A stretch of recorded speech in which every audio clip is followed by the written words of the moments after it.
Assalamualaikum warahmatullahi taala wabarakatuh. Alhamdulillahirabbil alamin wassalatu wassalamu ala asyrafil anbiya'i wal mursalin wa ala alihi wa sahbihi ajma'in. Subhanallah walhamdulillah wa la ilaha illallah wallahu akbar. Subhanallah walhamdulillah wa la ilaha illallah wallahu akbar. Subhanallah walhamdulillah wa la ilaha illallah wallahu akbar. Okey, alhamdulillah hari ini saya dapat bersama dengan saya dan saya sangat bersyukur bersyukur sangat saya dijemput untuk memberi ataupun menyediakan video rakaman untuk slot pagi Citra Ramadan ni in charge dia adalah wanita yang sangat hebat ni Syah Aling ni, dia duk push Kak buatlah boleh tak buat sekitar pun okey insya-Allah boleh kan. Lepas tu tak buat. Tapi Aling ni dia tak berhenti tak, dia sangat bagus Aling. Dia sangat committed Kak buat dah ke belum? Saya kata belum. Buat dah ke belum? Belum tapi Alhamdulillah hari ni dia WhatsApp, dia kata dah buat belum? Sebab slot saya yang terakhir dah 1.5, kalau tak buat lagi kena pancung lah kan saya kata saya kena buat terus. Sekejap lagi saya ada mesyuarat pukul 10. Jadi saya cuba, kalau tak macam kita balik rumah semua kita dah tak sempat kan. Dekat office kena cari office, dan yang macam orang kata macam datang kerja dah macam dah tak ada hari esok dah nak kerja dia. Okey. Alhamdulillah nak cakap topik apa, berkenaan dengan apa, kata Aling, apa yang berkenaan dengan motivasi ataupun apa saja yang boleh di-share lah dan saya dan hari ini 24 Ramadan, sikit lagi ketika rakaman ini dibuat dan 24 Ramadan dan kalau tayangannya mungkin 1 April 5 kita dah 30 Ramadan kot masa tu sorry 29 atau 30 Ramadan, tak ingat, tak clear. Okey, wanita saya ingat nak bercakap tentang wanita, kesibukan Ramadan dan juga Aidilfitri. Saya ingat sekitar itu yang kita akan bincangkan dalam masa yang sangat-sangat terhad kata Aling tadi jangan sampai ada part, kalau panjang sangat ada part 2 kata kan. Jadi kita cubalah dalam masa yang ringkas dan santai bukanlah nak mengajar sangat, saya pun tak pandai sangat nak mengajar bukanlah nak kata warak sangat pun tidak, alim pun tidak, jauh sekali jadi mungkin lebih kepada perkongsian mungkin sebagai kita kata reminder peringatan seorang kakak kepada adik-adik, seorang adik kepada kakak-kakak, seorang ibu saya ada 5 orang anak dan bagaimana kita berhadapan dengan Ramadan dengan kesibukan kita dan dalam waktu yang sama kita mengejar mencari pahala semaksimal mungkin dan akhirnya kita menyambut Aidilfitri kalau awal tadi saya dah sebut bagaimana kesibukan saya memang sibuk, dan saya rasa bukan saya sahaja, semua kita Ramadan ni dia jadi ekstra sibuk, dia jam pun lain macam dan kita dah endemik dah semua orang dah start masuk kerja, jadi macam benda tu macam ya Allah mencari masa. Saya sendiri pun saya rasa habis kat atas jalan, masa kat atas jalan tu lama, jadi dalam kereta tu lama, jadi kita kadang daripada rumah nak jalan sampai ke pejabat, macam saya keluar rumah 6.35 sampai pejabat dekat pukul 8 dengan jam dan sebagainya, dah sampai kerja tu buat macam-macam jadi kerja tu balik macam-macam kat rumah, lepas tu dah sembahyang maghrib, sembahyang isyak, tarawih, kita dah flat. Okey, dah penat sebab esok pagi tu kita nak bangun pukul 4 pula Jadi sangat sibuk namun bagaimana kita sebagai seorang wanita seorang ibu, seorang isteri seorang anak perempuan macam mana kita nak menjaga momentum kita dalam kesibukan dengan urusan dunia ni, dan bagaimana kita nak maintain ataupun kita nak bagi dia balance ya antara urusan dunia dan juga kita mengejar akhirat ni ya. Dan akhirnya kita sambut Aidilfitri. Itu nanti kita tengok, sempat tak nak cakap pasal Aidilfitri tu ya. Dan sahabat-sahabat sekalian ya, bila kita kata wanita berkerjaya, sibuk ya, dan kita nak buat ibadah ya, macam mana kita nak buat ya.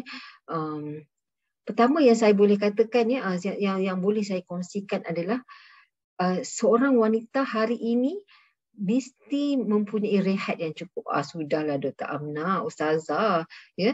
Tadi kata sibuk, lepas tu kita ni kan banyak kan, kita punya topeng-topeng muka kita banyak kan, banyak topeng muka, macam banyak tugasan-tugasan kita, tapi lepas tu nak cukup rehat.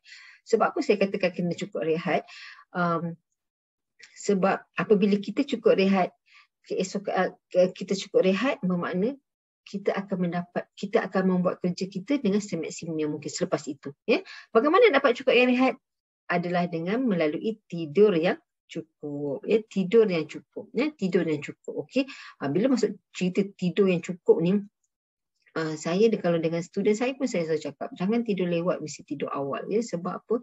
Sebab saya sendiri sangat menjaga tidur saya ya, sangat menjaga tidur saya supaya keesokan hari tu saya akan boleh memberi maksimum saya punya kita punya kerja, kita punya semangat ataupun apa-apa tindakan kita maksimum sebab kita dah cukup rehat. So kena dapat tidur yang cukup ya. Ustazah macam mana tidur yang cukup? Saya anak kecil kan. Betul ya. Siapa yang anak kecil ya, jangan khawatir ya, jangan khawatir. Sebab apa? Inilah masanya ya, inilah masanya macam Tuhan memberi pahala yang sangat banyak kepada kita. Okey, namun bagaimanapun ya, ni kalau cakap pasal dia cerita dia jadi panjang lah, mak-mak punya cerita kan. Tidur yang cukup nak dapat macam mana ya? Apa yang baiknya tidur yang cukup ni adalah kita dapat tidur awal selepas isyak tu. Ya, kalau ikutkan lepas isyak tu kita tidur ya, biasanya kalau atau pukul 9, pukul 10 lepas isyak kita tidur pukul 9, 10, biasanya pukul 4 tu kita dah boleh bangun dah. Dia janganlah nak kata macam baby sangat, tak ya. Sebab kalau sebelum kalau kita dapat tidur sebelum pukul 12 sebagai contoh ya, dia ada kiraan ni yang saya pernah baca daripada seorang pensyarah sains kan, dia cerita pasal tidur masa tu ya. Kalau tidur sebelum pukul 12 malam tu, 1 jam tidur tu bersamaan dengan 2 jam. Jadi kalau kita tidur pukul 10, 11, 12, kita dah dapat 4 jam, kita jaga pukul 1, 6 jam. Sebenarnya that's why kalau kita kata ikut yang Islam ni, Nabi boleh bangun tengah malam beribadah ya, senang. Sebab apa? Dia dapat tidur yang berkualiti. Tapi kalau kita tidur selepas pukul, tak silap pukul 11 atau 12 malam, setiap jam tu bernilai 1 jam. Jadi kita akan, kalau kita tidur pukul 12 malam sampai pukul 6 tu 1 jam. Tapi jadi ibu wanita ya, ibu ya, seorang ibu anak kecil ya, sahabat-sahabat sekalian ya, dapatkan rehat yang cukup. Nak dapatkan rehat yang cukup tu macam mana? Dengan kita tidur sekejap ya, tidur sekejap. Bila kita tidur, kita cukup ya, kita dapat recharge balik tenaga kita dan kita boleh beribadah dengan baik. Kita boleh bekerja dengan baik. Okey. Ya, sahabat-sahabat sekalian ya, kalau anak kecil macam mana Ustazah? Kalau saya anak kecil, masa saya anak kecil, saya dapat satu pesanan ya, saya sangat berharga kepada saya. Ya, siapa yang ada anak kecil ya, masa anak tidur kena tidur. Ya. Saya dulu mak saya masa awal-awal mak saya marah sekali, jangan tidur masa anak tidur itulah. Masa anak tidur itulah mak nak buat kerja. Lepas tu tapi saya rasa saya macam macam tu kan, terus nak bergaduh dengan mak kan. Tapi macam mak ni memang suruh nak bergaduh dengan mak ni kan. Bergaduh macam itulah maksudnya. Bukan maksud bergaduh dengan kasar. Kalau saya punya bahasa kan, bahasa ni bergaduh dengan mak. Mana tu tak kena ni tak kena. Tapi kita cakap tu, lepas tu gelak-gelak kan. Itu ya. Biasanya mak kan. So mak tu, seorang anak tidur, jangan tidur ke buat kerja. Tapi mak mana boleh kalau, sebab nanti anak jaga kita tak sempat nak rehat. Jadi ibu-ibu masa anak tidur kena tidur. Betul dia ya. Masa anak tidur kena tidur juga kalau siapa yang ada anak kecil. Siapa yang tak ada anak kecil ya, kita dah lepas macam saya sendiri pun saya rasa saya dah anak saya yang kecil sekali dah 6 tahun. Jadi macam saya dah lepas dah fasa yang baby kecil yang penat semua tu kan. Saya dah lepas dah fasa tu, alhamdulillah ya. Nak mencapai lepas fasa tu saya rasa dah inilah, saya kahwin pun 16 tahun dah tu. Saya duk kata dengan suami saya, saya sepanjang kahwin, sebab saya lepas kahwin terus mengandung, ada anak. Saya tak pernah sembahyang tarawih dekat masjid, saya kata. Tu suami kata, macam suami pun agaknya jelah kan. Kita ada anak kecil, jadi yang ni besar, so ayah dia bawa pergi, kita bagi ayah dia pergi masjid lah, pergi surau jemaah kan, macam kita lebih kat rumah. Tapi jangan jadikan kekangan ni kalau tak boleh pergi tarawih kat masjid kan, jemaah kat masjid tu jangan rasa kekangan ya, wanita sekalian, muslimat sekalian ya. Ni kalau ada muslimin yang dengar ya, jangan rasa kita boleh buat kat rumah ya. Sambil-sambil anak jaga anak, kita boleh semayang ya. Saya juga melalui proses-proses tu, anak panjat atas bahu. Kadang-kadang masa sujud tu kan, masa tu lah dia panjat kan. Kadang-kadang anak tengah nak membesar, kita tengah mengandung. Bayangkan masa kita sujud tu anak naik atas bahu kita kan. Oh ya Allah, masa tu nak marah pun tak ada, kata ya Allah kan, macam tu. Kadang-kadang masa kita sujud tu dia selak kita punya telekung tu kan. Mi buat apa kan. Masa tu kita pun nak tergelak juga. Tapi bila macam-macam ya. Kalau anak-anak saya lelaki ramai. Ya, masa kita semayang tu ya. Dia boleh lompat atas sofa tu, ting kita semayang kat ruang tamu kan, sambil ngasuh kan, ting lompat sampai kita dah tahiyat akhir, dia dah tahu oh minat tahiyat akhir, nak habis dia duduk dan diam. Yang kita ni masa semayang siaplah semayang kan, kita kan iman tak kuat kan, masa semayang tu dah fikir bila anak aku ni kan, lepas ni siap bagi sana ni, siap dah semua orang kan. Tapi bila kita bagi salam, elok je dia duduk kan. Itulah kita kata ya, zaman siapa yang ada anak-anak kecil yang melalui proses ni tahu betapa masa tu struggle. Tapi sekarang bila anak tu dah membesar, dah lepas masa kan, kita itu adalah satu kenangan yang manis. Tapi ya, muslimat ya, sahabat-sahabat sekalian ni, terutama wanita ya, jangan jadikan perkara-perkara seperti macam kita ada anak kecil, kita ada kekangan penat dan sebagainya, itu sebagai satu kekangan untuk kita terus beribadah kepada Allah Subhanahu Wa Taala. Khususnya Ramadan ni ya, carilah peluang yang macam mana peluang yang boleh kita dapat supaya kita boleh beribadah ya. Beribadah ni ya, sahabat-sahabat sekalian, jangan fikir ya, jangan fikir ia hanya ditikar solat ya, kita mengaji apa, sebab kadang-kadang tak sempat. Saya sendiri ni baru juzuk 13 ni. Ya, kita pun ada ABC kita semua kan, dengan kerja semua, baru juzuk 13 ni, nak boleh tak nak khatam. Orang lain dah khatam 2 kali. Tapi tak apa, jangan jadikan, memanglah orang kata kalau kita nak beribadah, kita kena tengok orang yang baik kan, orang yang lebih daripada kita kan, orang yang lebih daripada kita beribadah. Jadi kita kena aim macam tu. Tapi kalau kita sampai terkejar-kejar, kalau kita tak mampu nak buat, tapi janganlah sampai kita sampai mengganggu kesihatan kita, tu hubungan kita dengan suami. Tak boleh Ramadan ni nak baca Quran je. Apa semua anak kita melalak-lalak tu, menangis, budak-budak kecil kan, tak puasa kena makan. Suami nak berbuka, nanti saya nak baca Quran, nak pastikan 30 juz habis, jangan macam tu ya. Islam tu sangat cantik ya. Sekarang kalau kita tidak boleh beribadah, khususnya solat, memanglah cantik kalau solat tu, memang seronok kan kalau kita boleh solat, boleh mengaji Quran, memang seronok. Tapi sebabkan kita seorang wanita, kita ada kekangan-kekangan kita, tapi namun ketahuilah bahawa kekangan-kekangan itu semuanya adalah pahala kepada kita, insya-Allah ya. Maknanya kita jaga anak kita pun itu adalah ibadah. Kita masak kepada ahli keluarga kita pun juga ibadah ya. Kita senyum kepada suami kita ada. Tambah ni kalau siapa yang bekerja, pergi pejabat, buat kerja kat pejabat, itu juga adalah ibadah.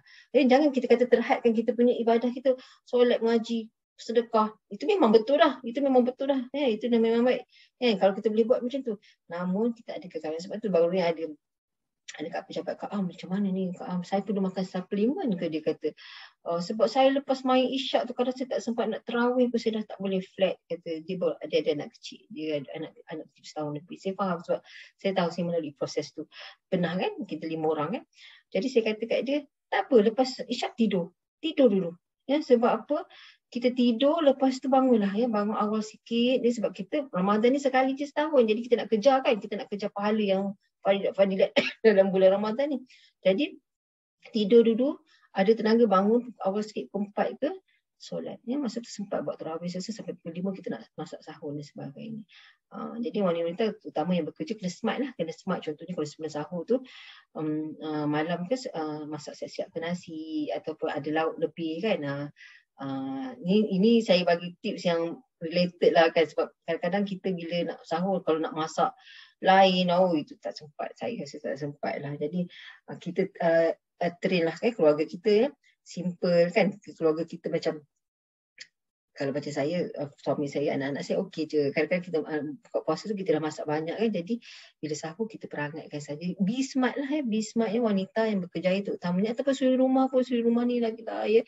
Masya Allah ya Allah, bagilah ganjaran sebanyak-banyak kepada para suri rumah ya. Sebab apa? Ni satu kerjaya yang non-stop 24 jam ya, dah percayalah ya suri rumah ya. Allah akan bagi pahala ganjaran ya, ke atas kepenatan ya. Ya, ingat ya wanita sekalian, muslimat sekalian, terutamanya ya, kepenatan kita, kekangan kita itu ya, itu adalah pahala ya. Selagi mana ia berlandaskan syariat. Contohnya kita penat sebab mengasuh anak, kerja anak, basuh berak anak. Kita penat dengan drive ya, drive kerja, jam ni jam ya. Kalau siapa kerja kat KL dia tahu, wah biasa sangat. Saya duduk Bandar Baru Bangi, jam ni terus, subhanallah, teruknya ya, teruk sangat jamnya. Jadi nak menyampaikan tu, aduh, hai kan sampai rumah tu, saya letak kepala bing tidur kan. Okey, sahabat-sahabat sekalian ni, saya tak tahu berapa minit lupa nak start tadi. Ya, macam mana ya Ramadan ni, mudah-mudahan ya dengan kita Ramadan ini dapat menjadikan kita lebih cergas, lebih sihat insya-Allah ya, sebab bila kita tidak makan kita bagus puasa ni. Satunya adalah ya kelebihan orang Islam, dia sempat rehatkan perut dia ya. Jadi bila kita rehatkan perut kita tu yang dia akan jadi sihat ya, sihat. So lepas ni lepas Ramadan ni kita dah boleh puasa kan sebulan ni. Dalam Ramadan lepas ni sambung ya, buat 6 Syawal pula. Okey, dah masuk Syawal sempat dan sebab Aidilfitri. Okey. Saya selalu ingatkan ya, mana-mana sharing saya, tazkirah saya kata ukuran kita Ramadan ya, ukuran bulan Ramadan kita di mana? Ukuran bulan Ramadan kita adalah pada malam 1 Syawal. Malam 1 Syawal. Sebab apa? Kenapa saya kata, kenapa doktor kata ukuran malam ibadah kita pada 1 Syawal? Sebab apa? Di situlah titik mula, titik nak penanda aras dia. Kalau betul kita ibadah tu, sebab 30 hari kita beribadah tu sebenarnya sudah cukup melatih diri kita. So dia punya point dia bila 1 Ramadan tu, ya bila 1 Syawal tu, adakah kita boleh mengekalkan atau kita buat perkara yang sama selama 30 malam yang kita buat sebelum ni. Dia punya penanda aras adalah pada 1 Syawal, malam 1 Syawal. Jadi tengok ya, mudah-mudahan malam 1 Syawal pun kita tetap boleh bangun pukul 4 pagi untuk bertahajud ya, kita boleh tetap kekal membaca Al-Quran ya, dan apabila hari raya kita boleh sifat-sifat baik, amalan-amalan baik yang kita buat sepanjang 30 hari dalam bulan Ramadan itu kita boleh teruskan pada bulan Syawal dan seterusnya ya. 30 hari ni sepatutnya dah jadi satu ukuran yang latihan kepada kita. Jadi bila masuk Syawal, dia sudah kita dah jadi orang kita dah cukuplah training kita kan. Jadi malam 1 Syawal tu semua tengok ya, boleh tak bangun malam ya, bangun malam tengok ya. Kalau tidak ya, bangun malam untuk solat dan tahajud semua ya. Mudah-mudahan ya kita dapat mengekalkan ibadah kita ya, sahabat-sahabat sekalian ya. Kita kekal juga boleh bangun ya, memohonlah kepada Allah ya. Saya doakan saya juga ya, saya doakan juga kalian semua ya, mudah-mudahan Allah pilih kita ya. Ini bulan Lailatul Qadar ya. 1, 2, Allah pilih kita untuk terus boleh bangun sembahyang tahajud. Sebenarnya siapa yang boleh bangun tahajud itu adalah rezeki ya, tak semua orang boleh dapat ya, hanya orang yang terpilih saja. Dan mudah-mudahan kitalah orang yang Allah pilih ya, mudah-mudahan kitalah orang yang Allah pilih untuk bertahajud. Saya rasa itu sekadar itu sahaja dahulu. Kalau ada part 2, Alin kata boleh part 2, nanti saya share. Tapi itulah mengejar, Masya Allah ya. Ya, mohon maaf salah dan silap, gurau-gurau ya. Terima kasih juga kepada Mak Seri, Cikgu Ramlah, cikgu penulisan saya. Saya ambil kesempatan ni juga ya, dan mengucapkan selamat Hari Raya Aidilfitri. maaf zahir dan batin, mohon maaf walaupun tak pernah kenal, tak pernah jumpa fizikal kan. Tapi mudah-mudahan ya dengan tim penulisan ini ukhuwah kita kekal sampai dalam syurga ya. Dan anda kata apabila di syurga nanti carilah saya ya. Anda kata tak jumpa saya dalam syurga ya, tanyalah kepada Allah, mintalah kepada Allah yang mungkin saya masih di dalam neraka, bantulah saya, keluarkanlah saya daripada neraka. Mudah-mudahan ya berkat doa sahabat-sahabat semua, bersahabat dengan orang yang baik seperti kalian semua, akhirnya saya dapat masuk syurga ya. Okey, itu sahaja setakat ini. Wabillahi taufiq wal hidayah. Wassalamualaikum warahmatullahi taala wabarakatuh ya. Terima kasih semua.